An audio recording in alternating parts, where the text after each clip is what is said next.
Hi, guys, and welcome to the first ever episode of Lore, Legends, and Laundry. For those of you that don't know me, hi, my name is Liz. And as some of you know, I've been talking about doing this for a couple of years now, but life in a pandemic had me putting a few things on the back burner.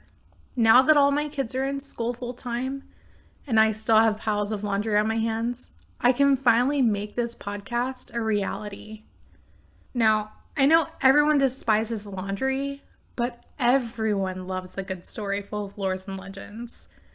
So here's your reminder to switch that laundry from the washer to the dryer, pull out those baskets that are stashed away like skeletons in the closet, and let's get to the bottom of some lore, legends, in that mountain of laundry.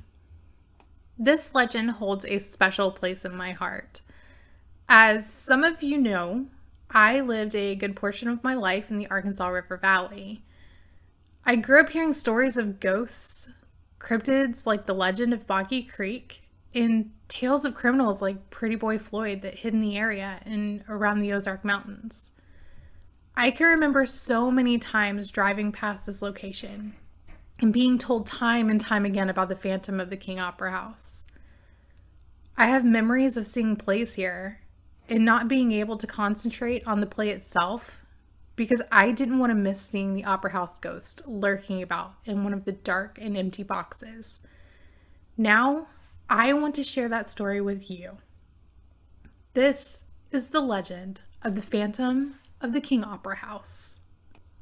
The King Opera House is located on Main Street in Van Buren, Arkansas, and was built in the late 19th century as a performance hall and opened in the year 1880. The Victorian-style architecture consists of an auditorium that houses numerous ground-level seats, with additional seating on the upstairs balcony. The building was built with large and well-sized performances in mind, but the basement is severely lacking, only consisting of 2 small closet-sized dressing rooms. Some can even become claustrophobic in its relatively small green room in the changing area, especially during larger productions. According to legend, a man that was murdered in a crime of passion is said to be haunting the King Opera House, but the true story would prove to be far different than the legends I grew up hearing as a young girl. The story I grew up hearing was about a man who had fallen in love with the local doctor's daughter whilst working as an actor at the King Opera House. The two had decided to elope and start a life of their own. After the doctor caught word of the two lovers' plan, the doctor rushed on horseback up the hill to the train station so that he could possibly intercept the lovers before they were able to depart. When the doctor arrived, he beat the actor to death with his horsewhip. Others will say that the man was shot to death. To me, this sounds like the perfect preface to a ghost story. So let's get to the bottom of this. Charles Tolson was indeed the owner of a traveling acting troupe called the Tolson Stock Company. He was married to an actress by the name of Lorena Tolson, and the two had a son named France. Not like France, the country, but more along the lines of she went on a rant with an F in the front and a Z to finish it off. Tolson was said to be locally famous and very well respected in the community. On September 3rd, 1903, Tolson and his troupe were finishing a week-long engagement at the King Opera House and had been staying the evening at the Collins Hotel with his family. And the Collins Hotel is located about 1 block away from the Opera House itself. The following day, Tolson would be traveling out of Van Buren via the Frisco Depot, which is also located on Main Street. Tolson, along with 11 actors from his troupe, arrived at the depot at approximately 7:45 a.m. Tolson and Abe Tibbets, a gentleman that had been hired to carry the luggage, had walked away to purchase tickets for the train. While they waited at the window for their tickets, Dr. Parchman stepped outside from the interior waiting room where he was presumably waiting on Tolson's arrival and called out to Tolson. Some eyewitnesses stated that the doctor never actually spoke to Tolson, but as Tolson turned around, the doctor pulled out a .44 caliber revolver and aimed towards Tolson. The initial shot missed Tolson, but as he turned to run, the second shot fired by the doctor entered Tolson's back, right above the hip. Now, correct me if I'm wrong, but my understanding of our healthcare system is that doctors are supposed to help heal, cure, and fix people, not kill them.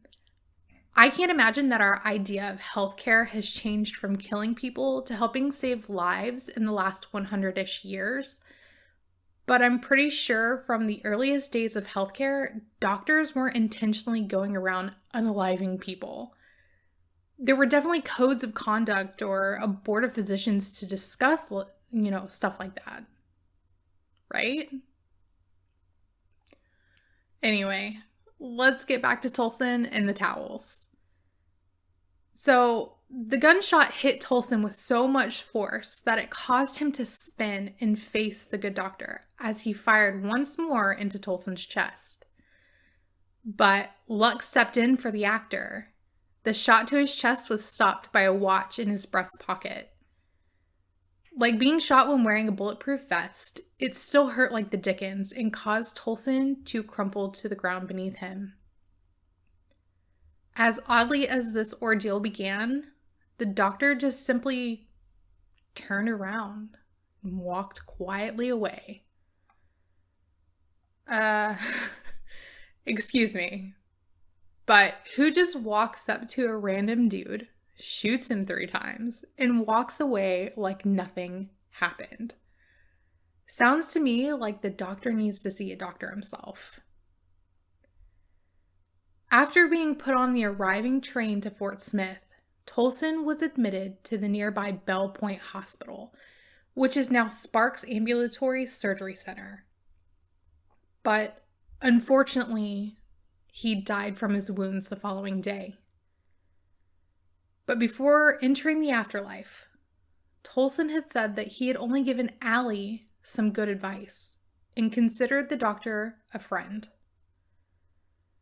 According to Dr. Parchman, he shot Tolson as he had reason to believe that Tolson was taking his 17-year-old daughter, Allie, away. Parchman stated that he had been provided with this information the previous night by a local vinegar salesman by the name of C.G. Murray.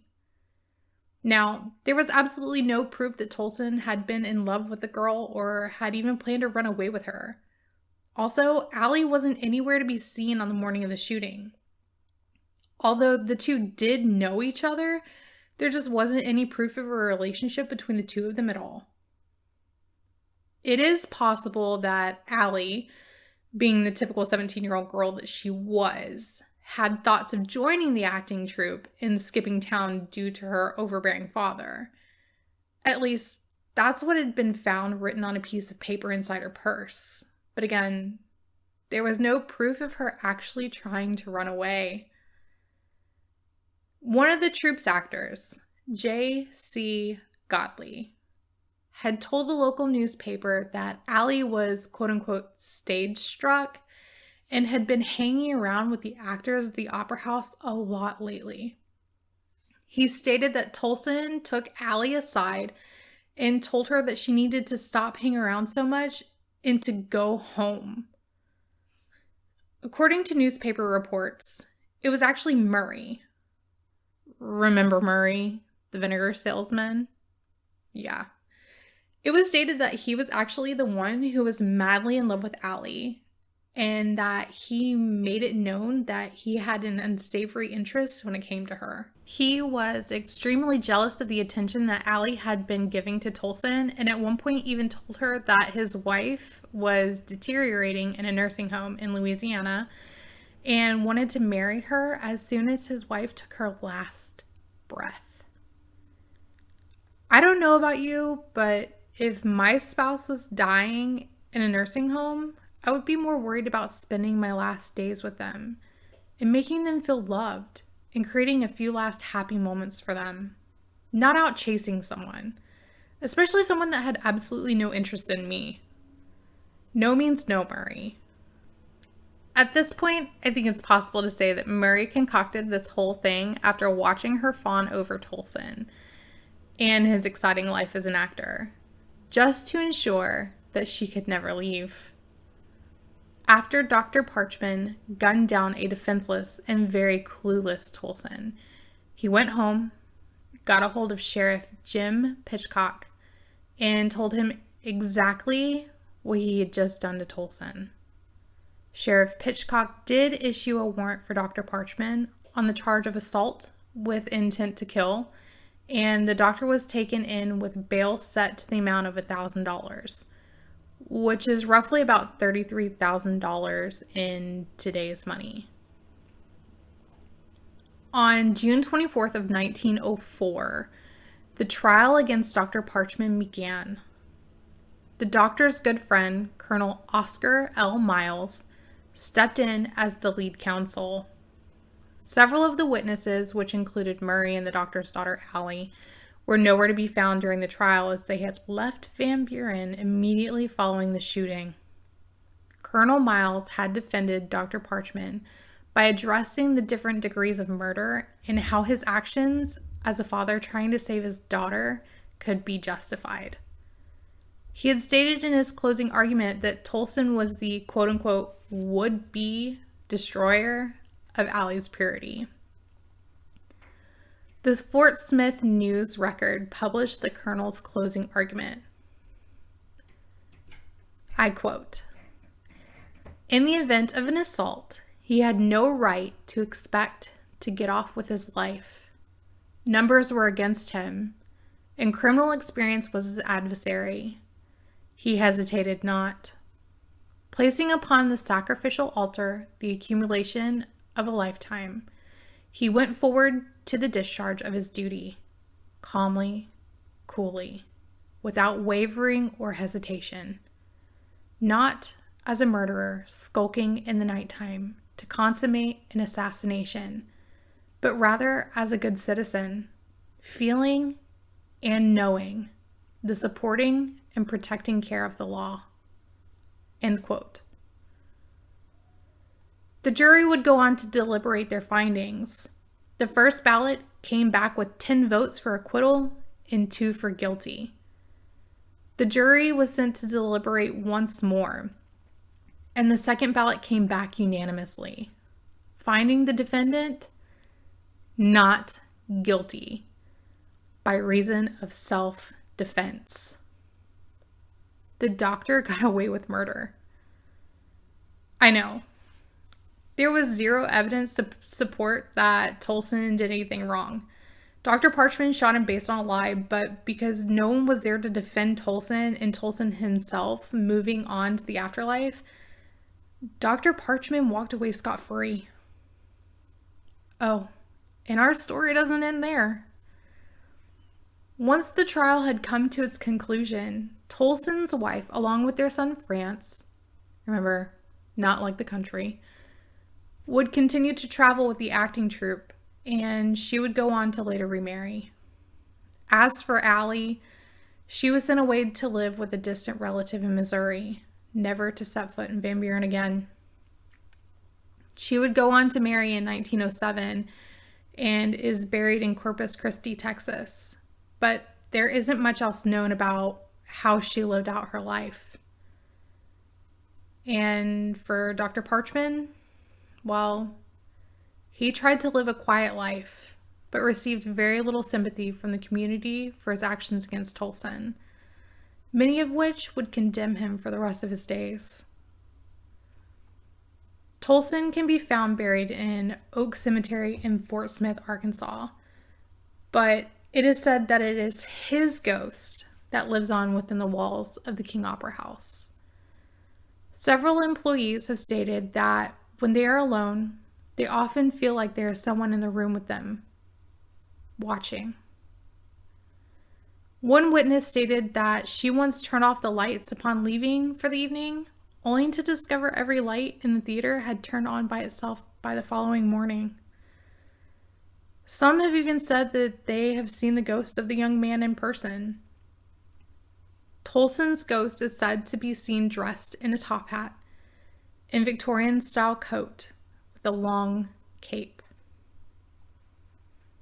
Today, you can take a ghost tour on Main Street in Van Buren and hear more stories of the buildings and the spirits hiding within their walls. As for me, the Phantom of the King Opera House will always be my favorite. So, if you ever find yourself in Van Buren, why don't you stop by, take a peek through the Opera House's long glass windows, and maybe, just maybe, you too can catch a glimpse of the Phantom. Well, it looks like my laundry is all cut up. Thank you so much for listening in and giving me a bit of company to take my mind off the mountains of clothes I've been avoiding. I'll be back next week with another new lore or legend, and I assure you, more laundry. If you have any suggestions for lores or legends that you would like for us to cover, leave a comment or send me a message at lorelegendslaundry@gmail.com. I'm always happy to hear from all of you. Next week, I will be airing my Quick Wash series on our Patreon page. I will post the link down in the show notes. This is a shorter series of exclusive tales that wouldn't make up a full episode, and those will be airing on Tuesdays. Until next time. Oh, don't forget to switch the laundry.